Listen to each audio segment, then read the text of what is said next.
Alors oui, la créativité est un concept complexe à définir, autant qu'elle prend des formes tellement différentes. Le risque est qu'elle devienne insaisissable, une pure fabrication théorique de l'esprit. Avec ce podcast, on va essayer de la ramener au plus proche de nous, dans le vécu, dans ce qu'elle raconte de nous quand on les rencontre dans nos vies, autant professionnelles que personnelles. Car il me semble que la créativité se fiche pas mal des cloisonnements. Bon, cela dit, on va se mettre d'accord sur une définition de base. La créativité, elle englobe la capacité d'une personne à générer des idées nouvelles, originales et utiles, que ce soit pour elle ou pour les autres, ainsi qu'à combiner des éléments existants de manière innovante, pour résoudre des problèmes, pour transformer une situation, pour créer des œuvres ou pour concevoir de nouveaux produits, tout simplement. On peut avoir tendance à penser que la créativité se limite aux arts, mais elle est partout, dans bien d'autres domaines. En fait, elle est là où on lui laisse de la place. Elle est souvent associée à l'imagination, la mise en perspective, la curiosité, la flexibilité ou encore la capacité à prendre des risques. Bref, je pense que la créativité est une alliée de premier choix dans nos vies actuelles. Je m'appelle Christophe Leclerc et bienvenue dans Echo, le podcast qui s'intéresse à ce qui arrive quand des personnes laissent s'exprimer leur créativité.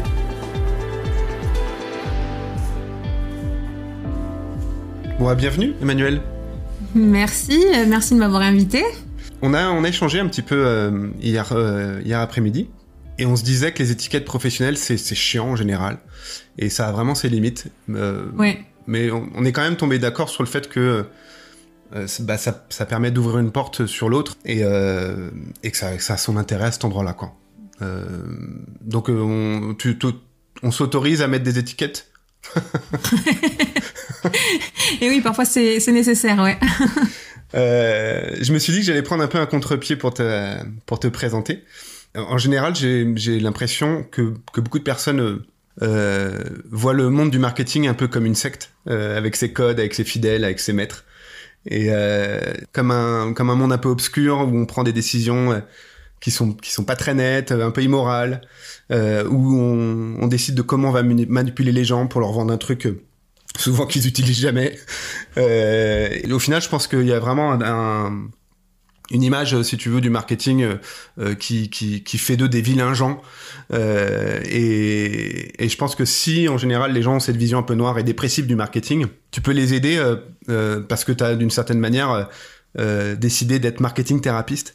Et ce qui m'amusait, c'était dans l'idée de se dire, si t'as mal à ton marketing, Emmanuel, elle peut peut-être t'aider. Ouais, c'est tout à fait ça, ouais. C'est bien de remettre l'église au milieu du village et de montrer qu'on peut faire du marketing éthique, responsable, authentique, et sans pour autant rentrer dans des travers de manipulation, de vendeurs de tapis. Voilà, on peut faire les choses bien, en fait, même en marketing. On se disait aussi à ce moment-là que le mot thérapeute est peut-être un peu difficile à porter, et que tu avais même hésité à le prendre comme titre professionnel. Mais le moment où tu l'as dit, je te l'avais dit d'ailleurs à ce moment-là, ouais. Que j'ai l'impression que ça parle vraiment bien de toi, de ton travail. C'est quoi qui t'a motivé à participer à ce podcast ? Alors j'ai vu à tout hasard ta publication passer. Ouais. Et comme dans la vie, il n'y a jamais de hasard. Et que ça m'a parlé en fait. Voilà, tu parlais d'exprimer ça, enfin voilà, des personnes qui exprimaient leur créativité. Voilà, c'est quelque chose qui m'a parlé. Je me suis dit tiens, pourquoi pas. Ça fait toujours plaisir d'échanger avec d'autres personnes, d'élargir ses horizons. Il y a aucune arrière-pensée derrière ça, si ce n'est le fait de vraiment enrichir nos univers respectifs. Et puis voilà quoi. Tout simplement l'envie. Ok, bon, super, c'est un super bon moteur. Donc, je te remercie d'avoir répondu au truc. Je te l'avais déjà dit, mais avec plaisir. Je te remercie. Et je pense que c'est ce qui fait, c'est ce qui fait que là, il y a une vraie découverte dans ton métier. Même si j'avais envie depuis un moment d'avoir des gens qui bossent dans le marketing. Moi, je viens pas de ce monde-là, et j'ai jamais vu ça d'un œil. Je plaisantais, je tournais à la dérision au début, mais j'ai jamais vu ce monde-là comme un monde mauvais ou malsain. Je l'ai toujours vu plutôt comme un monde très créatif. Maintenant, ça dépend ce qu'on en fait, hein, bien sûr. Tout à fait. Et d'ailleurs, qu'est-ce qui te vient, toi, à l'esprit quand je quand je te dis le mot créativité? Pour moi, la créativité, c'est vaste. J'ai toujours baigné dedans, j'ai toujours été très créative depuis toute petite. Avec des parents n'ayant pas forcément les moyens de satisfaire mes exigences en termes de jouets, je me suis fabriqué beaucoup de choses moi-même déjà toute petite. Donc la créativité a commencé vraiment dès que j'ai su manipuler des ciseaux, de la colle et du carton, quoi. Et puis ça n'a eu de cesse de progresser, voilà, avec la découverte de l'écriture au collège. Faire des rédactions de je sais pas combien de pages qui étaient pas forcément très bien écrites en plus à l'époque, hein, quand t'es en 6e, 5e, voilà, t'écris, voilà, c'est... mais t'étais inspiré, quoi. C'est ça, c'était cette inspiration à suivre, parfois des digressions de langage avec des choses faites exprès, du style des répétitions, des choses comme ça. Alors forcément, je ne rentrais pas dans le cadre de ma notation de ma prof de français qui ne voulait pas de répétition, qui ne voulait pas... Bref, voilà, c'était frustrant parce que déjà, je sentais que ma créativité était bridée à l'école et que c'était pas là où je m'éclaterais, quoi. Donc ouais, il y a eu un long cheminement, je pense, pour moi, entre la découverte de l'écriture, le dessin, tout ce qui est... création au sens large sur divers supports. Je m'étais fabriqué notamment, je sais pas si tu vois ce que c'est, les Polly Pocket. Oui. Les toutes petites poupées là. Oui. Voilà. Et en fait, c'était vendu avec un petit château, un petit boîtier château ou un petit boîtier maison. Ça valait une blinde, même quand j'avais une dizaine d'années, même plus petite. J'étais plus petite que ça. Et j'en voulais absolument une. Et ma mère m'avait dit non, je t'en achèterai pas, ça coûte trop cher. Donc, moi, j'avais ma petite Polly Pocket qui était toute seule là. Et j'avais pas sa maison. Donc, du coup, j'avais fabriqué avec quelques boîtes d'allumettes, du papier, en mettant du Kleenex aux fenêtres pour faire des rideaux. Enfin, voilà, j'avais fait une maison complète, quoi. En boîte d'allumettes à ma Polly Pocket. Ouais, du coup, vraiment, pour le coup, la créativité, toi, elle a été, ça a été presque une réponse, si tu veux, à l'absence de quelque chose. Ouais, du coup, il y a quelque chose qui est de l'ordre de presque vital, si tu veux, dans ce que tu me dis là. Ouais, ça répondait vraiment à une frustration, en fait, à un besoin de quelque chose. Et du coup, voilà, quoi, de fil en aiguille, ça s'est développé, que ce soit par le dessin, que ce soit par la musique, les créations en tout genre. Et même encore aujourd'hui, je continue non seulement dans mon métier, puisque le marketing, c'est quand même un métier qui est très créatif, mais en dehors, c'est hyper important pour moi de me dégager du temps, d'avoir ces espaces libres pour pouvoir dessiner, faire de la peinture, créer des bijoux, faire de la poterie, enfin voilà, quoi. Toutes ces choses qui font que ça me permet justement de libérer des espaces à mon cerveau pour qu'il puisse se poser, intégrer les choses et créer des nouvelles idées, quoi. Ok, je pense qu'on va revenir dessus un peu plus tard. Hein. Il y a plein de choses qui m'intéressent dans ce que ça évoque chez toi. C'est évident qu'on trouve ce terrain commun, que la créativité est quelque chose qui est un peu florissant et que ça peut prendre plein de formes différentes. Toi, en ce moment, tu te sens comment par rapport à la créativité ? Est-ce que c'est une période créative pour toi ? Plutôt, je suis pas à mon max. Je suis assez frustrée parce qu'il y a plein de choses que j'aimerais faire, mais je manque cruellement de temps. Voilà, des nouvelles idées qui viennent, des nouvelles choses. Mais ouais, après, c'est aussi la liberté d'être à son compte. C'est aussi ça, de pouvoir s'aménager des temps quand on en a envie et pas d'être fixé à son ordinateur de 8h du matin jusqu'à 18h le soir et devoir fournir un travail pour lequel on est payé. Alors que, voilà, à l'intérieur de ce temps-là, j'aurais eu besoin justement de pouvoir m'évader et je le faisais pas, quoi. Et maintenant, si à un moment je sens que mon cerveau a besoin de calme, besoin de faire autre chose, je switch en fait, quoi. Et c'est ça la liberté que j'ai aujourd'hui et qui me permet de pouvoir exprimer plus profondément ma créativité, ouais. Ok. Dans ce que tu dis, je perçois qu'il y a quand même que la créativité est toujours abordée d'une manière un peu artistique, voire complètement. Tu sembles pas te revendiquer artiste à quelconque niveau. Donc on revient sur ce côté un peu vital et personnel, presque intime, si tu veux, de la créativité. Il y a cet autre pan, si tu veux, de la créativité qui me plaît beaucoup, dont on a parlé un petit peu en off. C'est ce côté de capacité à faire face à des problèmes et d'essayer d'y réfléchir pour éventuellement trouver une solution qui vienne permettre de le dépasser, ce problème. Et au regard vraiment de cette manière de voir la définition, est-ce que toi, tu te sens toujours comme une personne créative ? Ouais. C'est quoi ton premier réflexe quand on te présente un problème ou quand tu rencontres un problème ? C'est d'avoir une vision 360. Ah, ça veut dire quoi, ça, avoir une vision 360 ? C'est qu'en général, quand tu as un problème, quand tu rencontres un problème, c'est un peu comme si tu étais face à un mur. Moi, j'ai plutôt tendance à réfléchir en arborescence. Ouais. Et à vouloir voir le problème sous tous ses angles. Donc, en fait, je vais... si quelqu'un arrive avec un problème, je vais le questionner. Qu'est-ce que tu as déjà fait ? Enfin, voilà, je vais, moi, vouloir définir une image du paysage autour du problème. C'est hyper important. Parce que si tu focalises sur le problème et que tu vois pas le paysage autour, imagine, t'es sur la route et puis là, il y a un rocher sur la route. En fait, t'as pas vu le paysage autour de toi. Tu vois que le rocher. Tu dis, moi, il fallait que j'aille tout droit. J'ai le rocher en face de moi. Je peux pas avancer. Ok. Sauf qu'en fait, si tu regardes le paysage, là, tu vas te rendre compte que, effectivement, je peux passer sur le bas-côté. Là, il y a un champ, je peux tourner dans le champ. Enfin, voilà. Tu as d'autres perspectives, quoi, de changement de trajectoire. Et donc, c'est important pour moi d'avoir cette vision à 360 du problème, pour pouvoir le résoudre efficacement.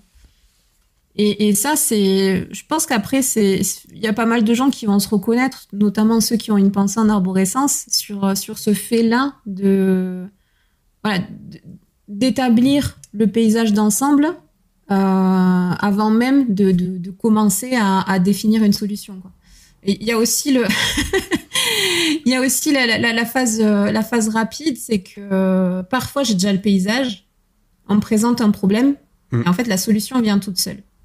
Et c'est difficile d'expliquer la solution parce que la personne en face de moi, elle n'a pas le paysage. Ouais, complètement. Et du coup, ça c'était, je te parle de ça, parce que c'était dans mon ancienne activité, j'étais directrice dans le e-commerce et au-dessus de moi il y avait un patron. Et donc parfois, moi j'arrivais avec des solutions. Sauf que lui, en fait, il devait réfléchir étape par étape jusqu'à intégrer cette solution-là. Mais moi, j'avais déjà, en fait, tout le paysage autour. Enfin, moi, c'était clair dans ma tête, quoi. C'était, le problème, solution. Et j'arrivais pas à expliquer. J'avais cette frustration d'expliquer comment j'arrive à cette solution. Donc, parfois, il lui fallait des mois, voire des années avant d'arriver à la solution que moi, j'avais mise parce que lui, il lui manquait tout simplement des éléments. Ouais. Mais dans ce que tu dis, ça m'intéresse de souligner l'importance de l'observation. Et c'est très compliqué, je comprends, quand t'es dans un modèle hiérarchique, de frontalement dire à ton supérieur, en fait, moi j'ai été plus observatrice que toi, et du coup j'ai une vue plus large. Est-ce que t'es prêt à l'entendre ? Et en plus, c'est pas pour le diminuer, c'est juste que si lui il a la tête dans le guidon, et forcément il a moins la vue sur l'ensemble du pare-brise. Alors que si toi t'es passagère, et c'est tout l'intérêt aussi et l'importance de bosser aussi à deux ou à trois si tu veux, c'est que la vue, je vais dire le champ, il est très différent d'une personne à une autre. Et, mais complètement. Et là, j'ai envie de dire, c'est presque une erreur de collaboration de pas avoir autorisé à entendre que toi, t'avais une vue plus différente, déjà, c'est sûr, mais aussi peut-être plus large de la problématique. Mais je veux dire, après, c'est même plus poussé que ça, parce que Enfin, moi, à l'époque, je me connaissais moins bien que ce que je me connais maintenant. Donc, c'est vrai que je n'arrivais pas à expliquer pourquoi j'en arrivais à ça. Derrière, il y a bien sûr l'intuition qui rentre en jeu. Il y a d'autres mécanismes. Mais c'est surtout que pourquoi quand tu as une pensée par strate, en fait, tu peux pas réfléchir, on va dire, à 360 degrés. Il faut vraiment y aller par étapes. Quand tu as une pensée par étape, en fait, il faut que tu puisses valider chaque étape. Et en fait, c'est normal pour cette personne de pas arriver à voir le résultat, puisque elle, en fait, elle a besoin de pouvoir valider internement chacune des étapes. Oui. Et en fait, c'est juste, on n'avait pas les mêmes cartes, quoi. C'était un petit peu comme si moi j'avais une carte du monde où il y avait les arbres et les rivières, et puis lui il a une carte du monde où il avait les immeubles et les routes. Donc moi, quand je parle du 3e arbre après la 2e rivière, forcément lui il voit que des immeubles et des routes, il voit pas d'arbres et de rivières, quoi. Donc... Oui, alors que j'imagine que quand il t'a lui ou la boîte qui t'a embauché a considéré sûrement une partie de tes compétences et de tes qualités. Et sûrement, c'est à considérer qu'à un moment ou un autre, ça pouvait être complémentaire avec les personnes de l'équipe. J'imagine. Ah, mais c'est évident, c'est évident. Mais après, c'était soit il partait, il me faisait pleinement confiance. Et ça, c'était compliqué pour lui. Ou soit il fallait, lui, ce temps d'analyse. Donc, au bout d'un moment, on prend son mal en patience et puis on garde ce temps d'analyse. Ou du coup, il fallait peut-être lui offrir plus souvent des vacances. Non, mais moi, c'est vrai que pour le coup, là, ma créativité rentrait en ligne de compte puisque j'en arrivais à des techniques plus ou moins manipulatoires pour lui instiller des idées. Et puis quand il arrivait en mode « Ah, j'ai trouvé ! Ah, bravo !» Ouais. Et voilà, et comme ça on y arrivait. Mais bon, enfin c'est vrai que c'est pas agréable dans le sens où voilà quoi, t'es pas. Oui, il y a ce manque de reconnaissance quoi, et puis ce manque de liberté dans le monde du travail. C'est compliqué parce que ouais, t'es dans des carcans et tu peux pas être libre à 100% quoi. Oui, après, est-ce que c'est pas justement le monde de l'entreprise a ses qualités et aussi ses limites et peut-être que les limites là apparaissent justement dans ce genre de situation. Tout à fait. Donc ça me paraît entendable. Et il y a ce truc justement quand tu parles de la pensée en arborescence qui me parle beaucoup. Et moi je la rattache énormément à la pensée divergente et t'as souligné aussi le fait que cette personne avait une pensée par validation, une construction de la pensée par validation. Alors moi je mets pas forcément ce mot-là, mais je comprends très bien de quoi tu parles.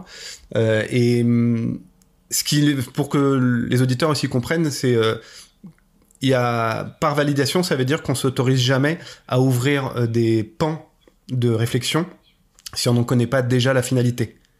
C'est ça. Alors que la pensée arborescence, c'est tout à fait l'inverse.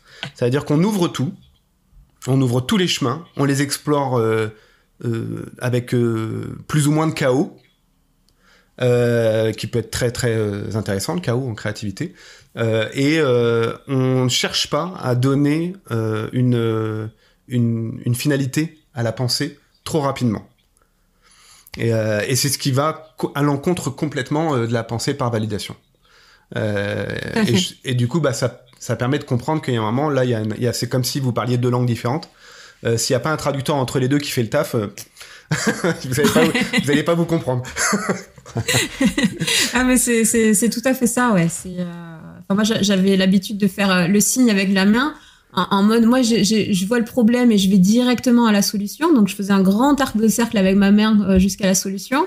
Et par contre, voilà, l'autre personne, il fallait vraiment que, étape par étape, elle envisage des mini-solutions successives pour arriver à la solution. C'est vraiment, tu sais, le parcours avec la main. Dans un cas, t'as vraiment l'arc de cercle. Dans l'autre cas, t'as plein de mini-arcs de cercle. Ouais. D'une étape à l'autre, quoi. Et y a pas, tu peux pas faire il y a pas de raccourci possible dans ce mode de pensée-là. Et non, parce que je pense que aussi je veux pas discréditer non plus cette forme de pensée, mais ah non, on en a besoin, des gens comme ça. Il y en a clairement besoin. C'est ceux qui mesurent peut-être les risques avec d'autres instruments et qui sont peut-être capables de mesurer justement le poids des décisions. Et en même temps, ce modèle de pensée ne doit pas exclure le modèle de pensée en arborescence. Tout à fait. Il y a une vraie collaboration à trouver là-dedans.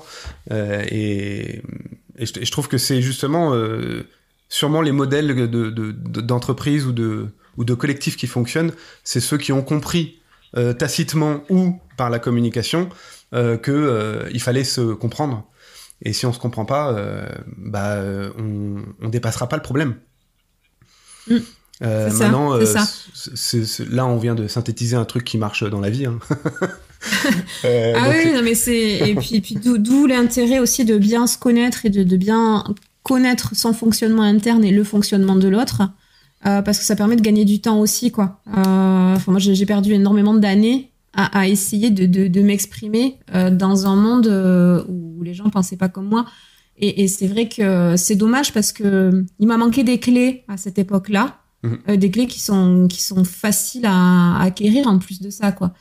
Mais c'est vrai, quand on les a pas, on comprend pas pourquoi ça marche pas.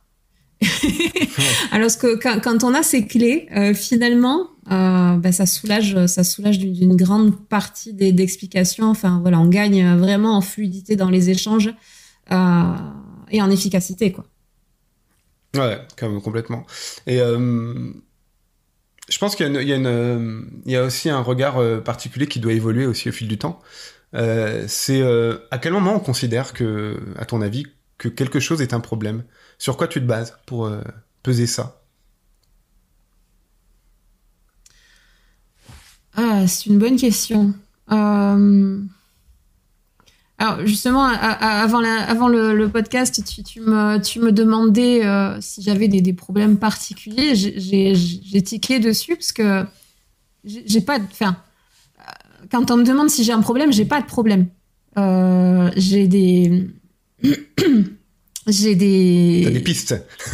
J'ai des pistes, j'ai des choses qui frictionnent. Mais en fait, je fais confiance au processus dans son ensemble, donc le problème en lui-même n'existe pas. J'ai envie de dire, il n'y a pas de problème, il n'y a que des solutions. Après, malgré tout, il y a quand même des choses qui m'empêchent de dormir la nuit. Hein. Oui, j'allais dire, c'est ta part optimiste qui parle, là. Oui, ouais, mais moi, je suis une optimiste maladive, donc... Ouais, mais ça se retrouve chez tous les créatifs, ça. T'inquiète pas. C'est pas une maladie. Mais disons que oui, il y a quelques pensées qui viennent parce que j'ai pas encore justement trouvé la solution. Et quand je dis j'ai pas encore trouvé la solution, c'est que je sais qu'à un moment donné, la solution viendra à moi malgré tout. Donc voilà. Disons que ouais, le problème, avoir un problème, c'est un faux problème. Oui, alors moi j'essaie de comprendre quand même ce qui met en friction là-dedans, parce que t'imagines bien qu'on doit le partager avec beaucoup de créatifs. Tout à fait. Ce truc-là. Et je viens souvent me poser la question de quel est ton rapport à la patience ou à l'impatience en règle générale. Ambivalent. Ça veut dire quoi ça? Alors ça veut dire que sur certaines choses, ouais. Je peux être d'une extrême patience. Mais alors vraiment, je peux vraiment composer et être d'une patience extrême. Et avec d'autres choses, je n'ai pas du tout de patience. Mais en mode zéro patience. C'est-à-dire que je peux passer du mode angélique au mode démoniaque en moins d'une fraction de seconde. Parce que même les limites de ma patience sont atteintes, quoi. Du coup, j'imagine que tu lui connais ces limites. Alors, oui, on va dire que dans le cadre familial, je les connais assez clairement, ces limites. Ouais. Parce que quand tu as des enfants et que, à force de répéter, va te doucher, va te brosser les dents, etc. Enfin bref, voilà, tu sais, ces rengaines là. Je connais bien. Voilà, il y a un moment en fait où tu te dis, oula, C'est là, trop, la prochaine, elle va pas passer là. donc bon voilà, il suffit de discuter avec les enfants, dire bon, écoutez, vous connaissez maman, vous savez que des fois elle se transforme en démon, donc évitez juste de la pousser. Le démon n'est pas loin, il est derrière la porte. c'est ça. Donc ils le sentent maintenant, ils le sentent, et puis il suffit que je dise un mot ou deux, c'est des petits triggers, ils sentent bien que voilà, là il faut pas me pousser un petit peu plus, ok, on va faire, il y a pas de souci. C'est bon. Après, j'ai pas forcément, enfin, dans ce cadre-là, c'est analysé. Dans d'autres cadres plus larges, j'ai pas forcément analysé dans quel cas j'étais patiente et dans quel cas je l'étais pas. Moi, j'ai un regard là-dessus, parce que le sujet de la patience et de l'impatience est un sujet important chez moi. Et je remarque que la plupart du temps, quand je monte vite sur la jauge de la patience pour atteindre le curseur de l'impatience, c'est parce que je sais que la réponse que je peux offrir à ce moment-là est valable. Du coup, pourquoi perdre du temps? Ouais, alors, je te rejoins là-dessus, ouais. Ça peut être un excès de confiance, mais quand tu vis avec le sujet de la patience et de l'impatience depuis 20 ans, t'as dépassé le cadre de est-ce que je suis en excès ou pas. Tu te poses des questions pour essayer de fluidifier ça. De pas condamner, parce que je pense que l'impatience est vraiment un moteur à beaucoup de choses. Et de se dire, juste simplement, quand je suis impatient, c'est parce que ce que je te dis est valable. Il faudrait l'entendre. Je dis pas qu'il faut l'accepter sans rien dire, mais il faudrait l'entendre. Et s'il n'y a pas l'espace pour l'entendre, ce truc-là, je considère que c'est toi qui joues pas le jeu, là, à cet endroit-là. Et je reviens un peu sur l'idée que tu soulignais au début, c'est que dans ce mode créatif, parce qu'on là on parle vraiment du mode créatif face au problème, il faut jamais oublier que c'est un jeu. Et t'en as beaucoup parlé comme un jeu tout au début. Et je pense qu'il faut jamais dissocier justement ce truc-là. Et que quand tu envoies la balle, il faut que l'autre joue aussi la balle. Tout à fait. Après, moi, j'ai aussi beaucoup appris à utiliser le petit bonhomme OSBD. Tu connais ? Non. Alors, fais-nous découvrir. Alors ça, tu tapes OSBD sur Google. D'ailleurs, pour les auditeurs, s'ils veulent se renseigner, c'est un super outil de communication non violente. Et en fait, c'est j'observe ce qui se passe à l'extérieur, en moi. S, c'est je sens. Voilà, qu'est-ce qui se passe qu'est-ce que je sens en moi, mes sentiments, qu'est-ce qui arrive. B, du coup, là, le B, c'est j'exprime mon besoin. Quel est mon besoin par rapport à la situation présente. Et D, je formule clairement ma demande. Donc ça permet de voilà, quand tu te retrouves dans une impasse comme ça, où justement, moi, c'est ce que je fais avec les enfants surtout. Je vis seule avec les enfants, donc j'ai pas d'adulte référent avec qui en discuter. Mais ça marche, ça fonctionne très très bien avec les enfants aussi. Même à chaque fois que j'ai mis en place ça, que ce soit avec n'importe qui, ça se passe très bien. C'est que voilà, à un moment, c'est OK, stop. On met sur pause. Voilà ce qui se passe là. Voilà ce que moi je ressens en fait. Moi, j'ai besoin à ce moment-là qu'il se passe ça, ça, ça. Donc moi, en fait, ma demande, elle est claire. Je te demande ça. Parce qu'en fait, cette demande, ça répond à un besoin qui viendra soulager mes émotions. Et ça, c'est un outil super puissant parce que du coup, en fait, la personne en face, elle prend conscience que elle essaie de batailler son bout de gras, quoi, normal. Chacun essaie de tirer la couverture à soi. Mais là, elle se dit, mince, attends, l'autre en face de moi, elle a un besoin. Effectivement, ça peut le blesser dans ses émotions, dans ses sentiments. Ça peut induire quelque chose qui le met mal à l'aise. Donc, je vais l'écouter et je vais voir qu'est-ce que je peux composer avec ça. Et souvent, c'est super parce que, voilà, tu dis, moi, mon besoin, en fait, là, par exemple, si c'est juste, toi, t'as la solution, tu sais qu'il y a un truc, et puis la personne en face, elle veut pas l'écouter, tu dis, écoute, là, vraiment, j'ai besoin que tu m'écoutes parce que moi, je ressens ça à l'intérieur de moi, quoi. Et ça, la personne, elle peut pas revenir dessus, elle peut pas renier ce qui se passe à l'intérieur de toi. Ouais, et je trouve que c'est un super outil dans la communication. Et je pense, avec les gens créatifs, ça doit super bien marcher en plus. Parce que voilà, on n'est peut-être pas câblé peut-être pas câblé de la même manière que les autres. Et du coup, le fait, quelque part, de dire, là, stop, attends, je te montre mon mode d'emploi à moi, là. Parce que là, moi, il y a un truc qui va pas à l'intérieur de moi. Et en fait, c'est vraiment génial. Bah ça, j'entends complètement. Du coup, je connaissais pas la technique qui vient de la communication non violente, mais le bon sens fait que quand on est créatif face à son impatience, surtout quand on connaît depuis longtemps, et ben on a tendance à mettre en place des choses qui sont similaires. Mais je me dis aussi que quand on est dans le feu de l'action, c'est difficile aussi de garder la main sur ce plan d'action, si tu veux. Et si en plus tu rajoutes à ta créativité ou ta capacité ou ta volonté d'être créatif des émotions un peu, je veux dire des émotions feu, il devient assez difficile, et l'impatience on peut en faire partie, elle peut générer aussi de la colère. Tout à fait. Et bah ça devient difficile de poser, si tu veux, en disant stop, parce que stopper, en fait j'ai l'impression que souvent quand on stoppe une émotion feu, on la guérit pas.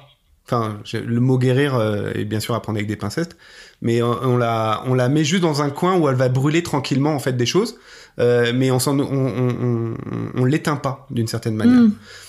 Donc je me dis, il y a toujours ce truc de double mouvement, d'accepter que si tu vas au clash avec une personne, surtout dans un contexte professionnel, ça va pas aider à trouver des solutions. Tout à fait. Ouais, non mais c'est pour ça. Enfin, je veux dire, cette action-là, limite, elle doit venir avant en fait, avant qu'il y ait ce trigger qui te fasse monter dans les tours, quoi. Ouais, du coup, il faut avoir suffisamment d'observation. Tout à l'heure, on parlait de capacité d'observer les choses, mais d'observer aussi les choses chez soi, pas que le paysage extérieur, et de se dire, là, c'est maintenant qu'il faut que je prenne mon courage à deux mains, que je vais dans le bureau et que je dis franchement ce qui se passe.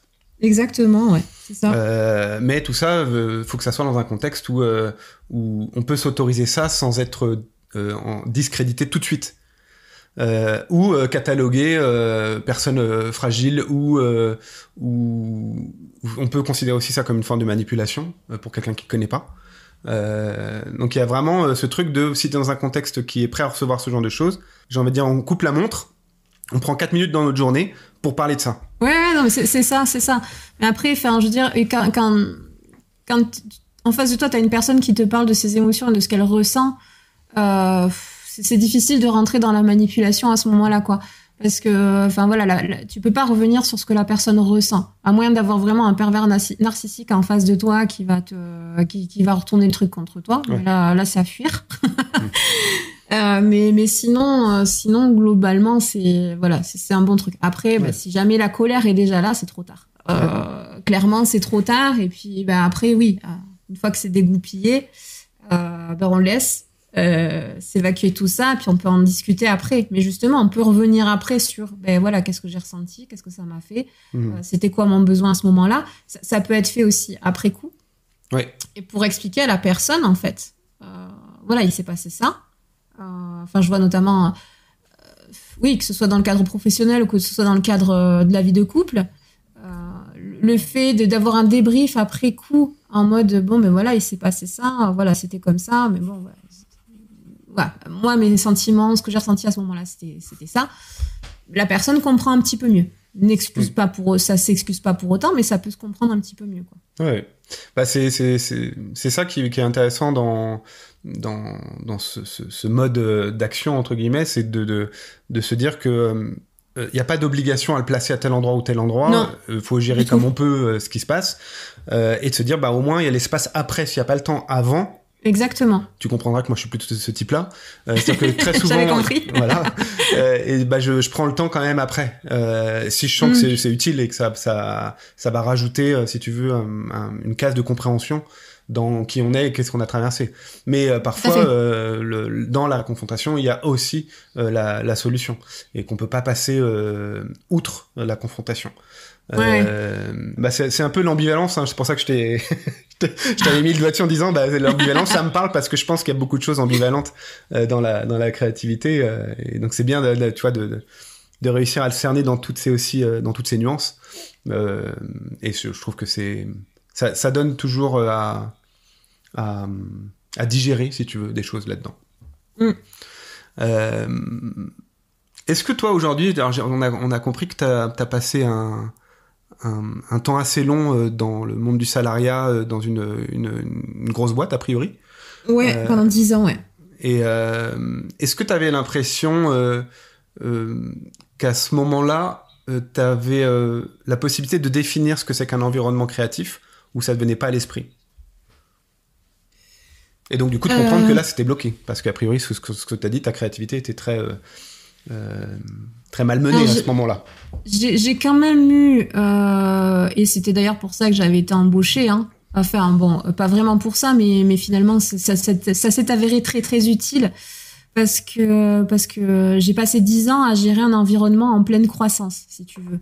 Okay. La boîte faisait, le service dans lequel j'étais a multiplié son chiffre d'affaires par 10. Donc, on est passé de 500 000 à 5 millions d'euros annuels en 10 ans. Donc, les problèmes sont multipliés aussi avec, j'imagine. Par 10, voilà, même par 100. Ouais. mais en fait, on est passé de 3 salariés à 30 salariés. Okay. On était pas loin de 50 en pleine saison.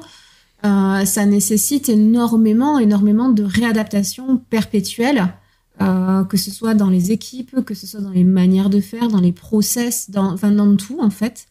Et du coup, c'est vrai que là, ma créativité, que ce soit côté marketing, parce que je m'occupais toute la partie marketing de la vente, donc du site de vente en ligne. Donc, que ce soit sur le site internet, par le biais des newsletters, par le biais des réseaux sociaux, etc. Enfin, voilà, c'était ma partie. Mais je faisais aussi du sourcing fournisseur, je faisais aussi du management des équipes, de l'organisation. Enfin, je m'occupais de tout. Et du coup, si tu veux, je m'ennuyais pas parce qu'à ce moment-là, ma créativité, effectivement, j'en avais besoin, elle se nourrissait. Le cadre était quand même limité puisque je ne décidais pas seule. Donc, fatalement, tous mes choix devaient être soumis à validation, devaient être justifiés, quantifiés, montrer que, prouver avant même de mettre en place telle ou telle action que ça allait être viable et que ça allait être rentable surtout. Donc c'est vrai que quelque part je me suis pas mal bloquée parce que parfois j'avais pas forcément envie d'aller dans des démonstrations par A plus B que ça allait fonctionner, parce que en fait je le savais que ça allait fonctionner, mais j'avais pas envie de me prendre la tête à devoir expliquer pourquoi. Oui, le fameux seuil dont je parlais tout à l'heure, qui fait que tu sais et t'as pas besoin de te justifier. Voilà. Et c'est pas un excès de confiance, c'est juste parce que t'es bien là, t'es bien présent. C'est ça, parce que tu sais, parce qu'au fond de toi, tu sens que ça va marcher, tu en as l'intuition la plus profonde et la plus intime que ça ne peut que marcher.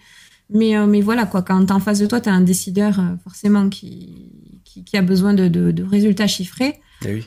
Voilà. Donc c'est vrai que c'était frustrant de ce côté-là. Malgré tout, on va dire dans les plus belles années, ça a été quand même riche en créativité, même si ce n'était pas pour moi, c'était pour pour participer à quelque chose de plus grand. Donc ça c'était chouette.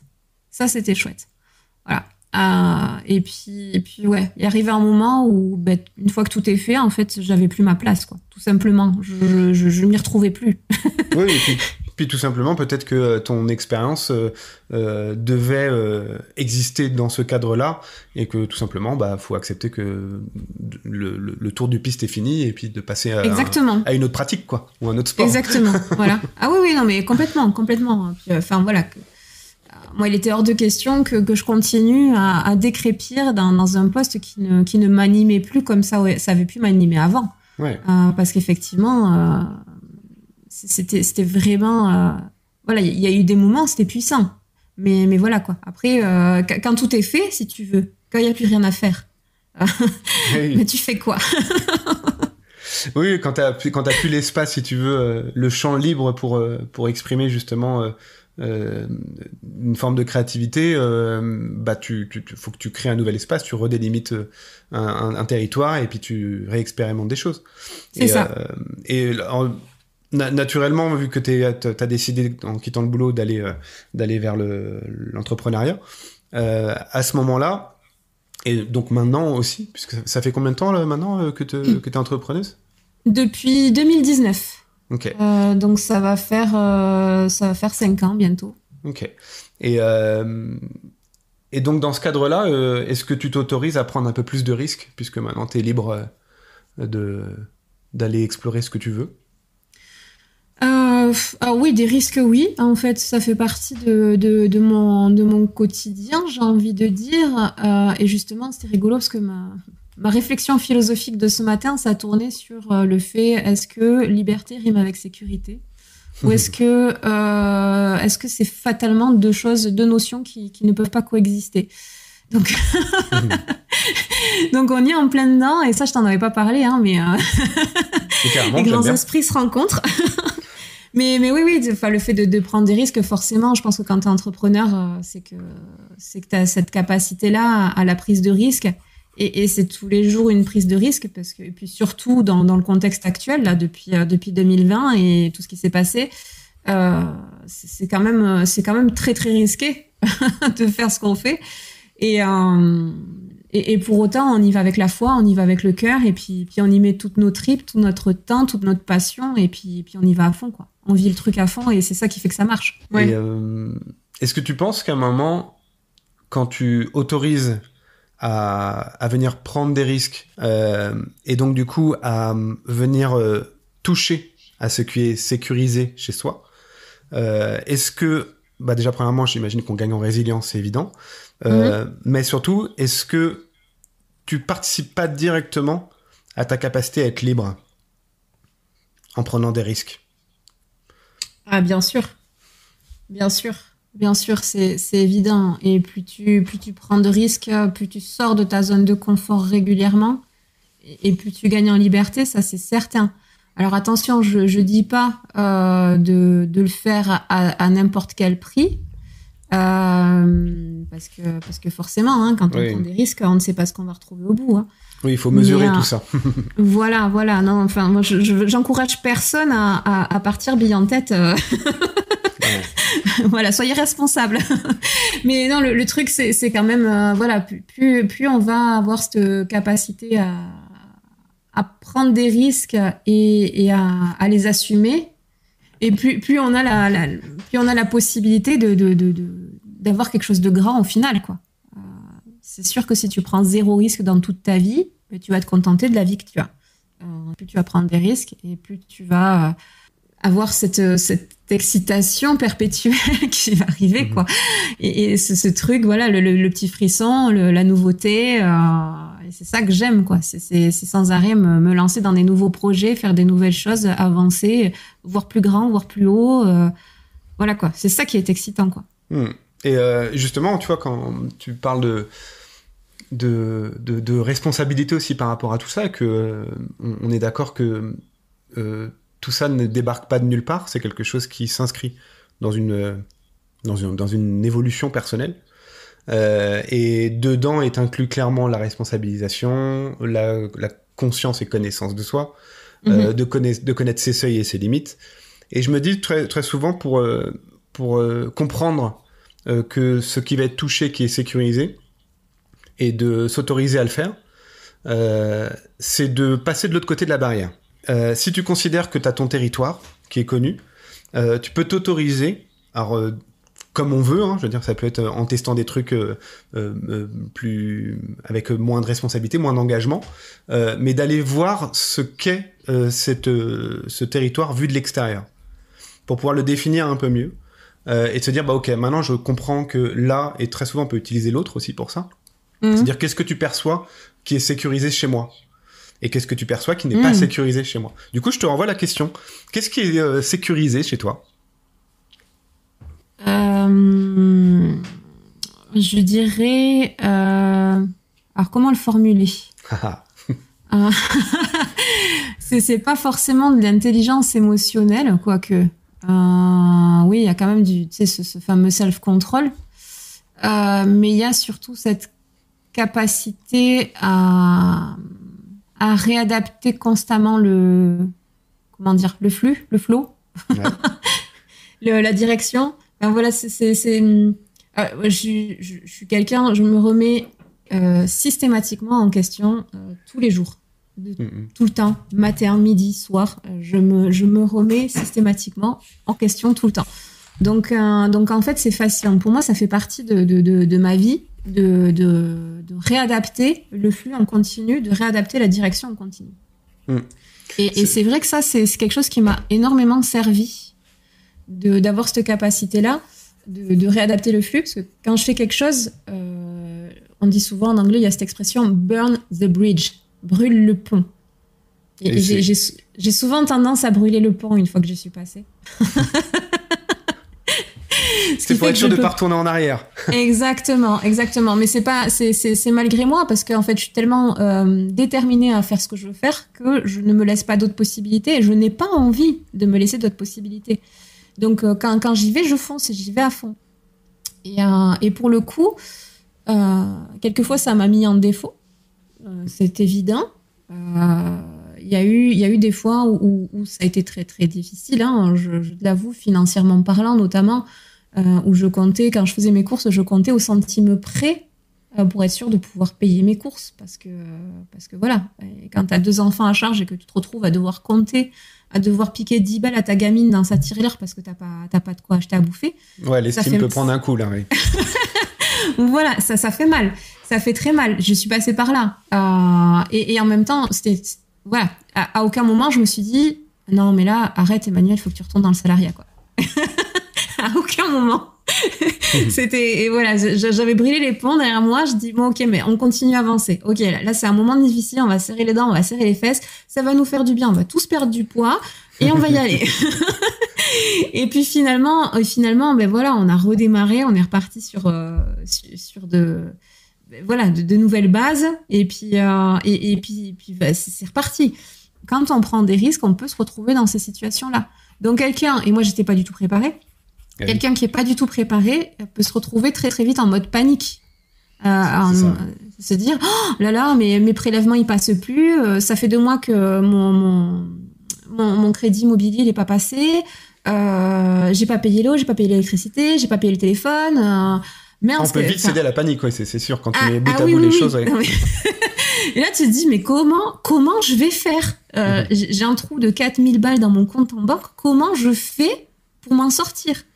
Et puis, en fait, faut voilà, garder la foi, garder le cap, continuer, réajuster sa position, réajuster sa trajectoire, et puis on continue, quoi. Donc, quand on prend des risques, on peut aussi se retrouver face à ça. Et je pense que le fait d'être créatif, le fait d'avoir cette ouverture d'esprit, ça aide aussi pas mal à rebondir. Je pense que c'est des situations que j'ai envie de dire presque heureusement. On traverse tous un moment ou un autre. Et je me dis que ces situations-là, elles sont pas obligatoires, mais bienvenues au final. Ah, complètement. Et ça permet de peut-être pas être optimiste pour juste être optimiste et peut-être insouciant et irresponsable, mais de se dire tout ça, à un moment ou un autre, cette remise en question et ces risques sont liés à quelque chose d'autre. Et en t'entendant, je me dis, il est évident que elle ne me vend pas de la confiance en soi, elle est confiante en elle. Et c'est ça la différence, c'est que je pense qu'il y a des personnes qui peuvent entendre ça, qui peuvent se dire, moi je cède à la panique directe. Ouais. Et toi non, même si tu te poses la question, t'es face à la panique quand même, j'imagine, à plusieurs reprises. Ah là oui, quand t'es comme ça, tu sais plus quoi faire, quoi. Tu te dis, mais mon Dieu, qu'est-ce qui va se passer, quoi? À quoi tu t'attaches quand t'es face à ce truc-là, face au seuil, à quoi tu t'attaches si t'arrives à te souvenir? Mes enfants. Ah, c'était mes enfants. Ça a vraiment été... les enfants, ça a été le moteur. Parce que sinon, je pense que j'aurais tout plaqué, je sais pas ce que j'aurais fait. Franchement, j'en sais rien. Mais mes enfants ont été vraiment le moteur. Et puis tu vois, ils ont été géniaux. À l'époque, ils avaient 12 et 8 ans. Mm-hmm. Et ils étaient là, non mais maman, on croit en toi, on a confiance en toi, on sait que tu vas y arriver, on sait que c'est un moment difficile, on te soutient. Enfin, ils ont été extraordinaires. Ils ont été d'un soutien sans faille. Ils ont toujours cru en moi. Ils m'ont vu et puis m'ont dit, maman, mais tu n'imagines pas la leçon de vie que tu nous as fait là. On t'a vu au plus bas, tu nous as entraînés avec toi certes, mais tu as toujours fait en sorte, tu t'es toujours sacrifié pour nous et tu t'es relevé malgré tout, tu as continué tu nous as montré, tu nous as prouvé que quand on veut faire quelque chose, on peut le faire. Et ça m'a... Tu sais, ça... dans son cœur de maman, tu sais, ça... Ah bah j'avais dit, c'est bon, t'as rempli la case de pourquoi être parent. Hein. Ah ouais, non, c'est clair. Parce que, enfin, je voulais pas leur cacher tout ce que je vivais, tout ce que je traversais, parce que je trouvais que c'était important aussi de partager ça avec eux. Qui comprennent que la vie d'adulte, c'est pas tout beau, tout rose, et puis on fait ça, et puis on a plein de sous, et puis voilà. Non, c'était pas ça du tout. Puis, de toute façon, même j'avais pas de sous pour leur acheter quoi que ce soit, donc ils ont bien vu qu'il y avait, enfin, de toute manière, j'aurais pas pu leur cacher très longtemps, quoi. Ou alors, enfin, ça aurait été très hypocrite de ma part de croire qu'ils avaient rien vu. Donc j'ai toujours été très transparente avec eux, et pour le coup, ça nous a quand même, à moi et aussi à eux, ça nous a quand même enlevé cette fameuse peur de ne pas avoir d'argent. Mmh. Et ça, c'est un truc qui revient très souvent. La peur, le « et si je viens à manquer ?» La fameuse peur du manque, oui. Ouais, et si il se passe ça ? Et si je n'ai plus d'argent ? Et si je suis ruinée, qu'est-ce qui se passe ? Mmh. Eh ben, c'est pas grave, mon gars. Tu peux continuer. C'est pas la fin du monde. Et on s'en sort quand même. Et puis t'as toujours un pote qui va te filer 10 balles. J'ai le souvenir, un repas chez ma mère, je lui ai piqué du PQ. Parce que je lui ai piqué du PQ et des biscuits.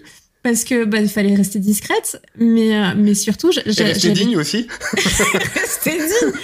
Mais je n'avais pas de papier toilette pour mes enfants, tu vois. Enfin, on n'avait plus rien. Enfin, non, mais tu sais, quand on arrive à ce stade-là, en fait, je crois que plus rien ne peut t'atteindre. D'ailleurs, si maman écoute ça, voilà. Elle va le découvrir. Oh non, ma fille, je suis désolée. Je te déshérite. C'était vraiment ça a été un passage compliqué, tu vois, mais quand tu vis ça après tu te dis mais en fait OK, c'est le reste en fait rien n'est grave quoi. Ouais. Après, tant qu'on est en bonne santé, c'est le principal. On est en bonne santé, on est ensemble et c'est tout ce qui compte. Oui, et je pense que de toute façon, vivre ce genre de choses, c'est écrire son histoire aussi, et on a tous besoin d'une manière ou d'une autre d'écrire son histoire et qu'on la sente bien sienne. Et je pense que si aujourd'hui ça peut tout de suite nous faire sourire, alors que franchement quand tu vis ce genre de truc c'est pas cool. Ah non, ça c'est clair. Là clairement tu t'accroches au petit bout de dignité qui te reste. C'est ça. En disant si je lâche je suis mal. Mais après coup tu te dis clairement je me suis construit là-dessus et maintenant faut... C'est là que c'est intéressant, c'est que tout soit construit quelque chose, et justement ça m'amène à un truc qui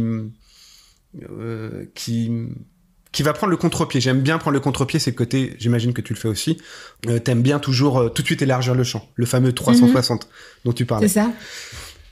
Et j'aime bien aller chercher des trucs de connaissances, si tu veux. Je regardais dans des écrits et je consulte des auteurs en fait qui ont écrit sur la créativité, et j'ai chopé alors je sais plus ce qu'il est, je crois qu'il est psychanalyste et philosophe. Ouais. Et il est je crois germano-américain, et je crois qu'il est décédé il y a peut-être bientôt 30 ans, et j'ai chopé une phrase qu'il aurait dit, sauf que le problème c'est que j'essaie toujours de vérifier la source, hein, évidemment, et là j'arrive pas du tout à retrouver la source. Je vais te dire cette phrase et tu vas me dire un peu ce que t'en penses. Donc ce gars-là s'appelle Erich Fromm, je laisserai dans la description la référence. Donc il aurait dit: la créativité exige le courage de laisser partir les certitudes. Et est-ce que déjà, comment tu reçois cette phrase, sachant qu'on vient de parler de choses qui nous construisent, et là on parle de choses à déconstruire? Le courage de laisser partir les certitudes. Complètement, parce que par expérience, et notamment mon expérience en tant qu'entrepreneur, tu commences avec une idée en tête, et puis à la fin, c'est pas du tout ça qui se produit. et c'est vraiment c'est tout à fait ça, ouais. En fait, c'est ouvrir le champ des possibles. C'est engendrer quelque chose et puis ne pas savoir comment ça va se terminer. Et comment ça te fait réagir, toi, quand t'es face à quelqu'un qui est dans ses certitudes? Qu'est-ce que la première chose qui te vient à l'esprit, c'est quoi? L'envie de lui dire de lâcher prise. Et puis, et finalement, les gens qui sont dans leur certitude, c'est leur combat, c'est pas le mien. Donc, voilà. Ça ne me dérange absolument pas que la personne reste avec ses certitudes. Je suis là pour convaincre personne. Chacun est libre de penser ce qu'il veut. Et ça me rend juste triste pour la personne. Ok. Que tu soulignes la notion du combat m'intrigue. Toi, aujourd'hui, tu penses que tu as un combat à mener avec ta créativité en poche?